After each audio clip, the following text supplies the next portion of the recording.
வணக்கம். இன்னைக்கு உஷா டேரியில் கீரை கடையத்தை பற்றி பார்க்கலாம். இது புளி போட்டு கடைய போகிறேன். பருப்பு போட்டு கடையிறதா இருந்தால் குக்கரில் வைக்கணும். புளி போட்டு கடைய போகிறேன். அதுக்கு தேவையான பொருட்கள் கீரை, அரைக்கீரை வாங்கி கழுவி சுத்தமாக வச்சுருக்கேன். ஒரு பவுலில் வச்சுருக்கேன் ஒரு இது. அப்புறம் அதுக்கு தேவையான பொருட்கள் 2 தக்காளி, அப்புறம் பச்சை மிளகாய், ஒரு கொஞ்சோண்டு புளி போட்டு கடையிறதுனால புளி 10க்கு மேலே, கொஞ்சம் பூண்டு உரித்து வச்சுருக்கேன், கொஞ்சம் மஞ்சள் தூள், அப்புறம் சீரகம். அவ்வளோதான். வாங்க இப்போ போடலாம்.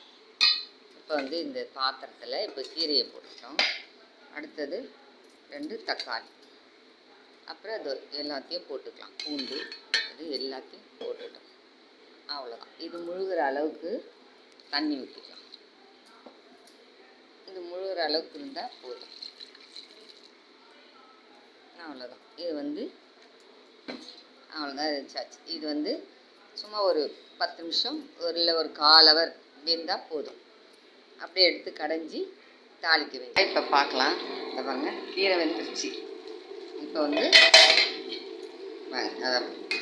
கீரை இப்போ ஒரு கடாயில் தாளிக்கிறதுக்கு ஒரு சின்ன இதுவில் எண்ணெய் ஊற்றிப்போம். காஞ்சதும் கடுகு போட்டுக்கலாம்.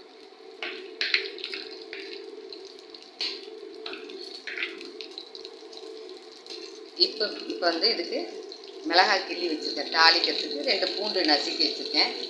இதையும் போட்டுக்கலாம். அவ்வளோதான். பாருங்க, கீரை தயார். கடைஞ்சி தாளிச்சதை கொட்டி அவ்வளோதான் தயாராகிடுச்சு. பாருங்கள், வெயிலுக்கு உடம்புக்கு ரொம்ப குளுமையானது. செஞ்சு பாருங்கள். எல்லாருக்கும் தெரியும், தெரியாதவங்களுக்கு தான்.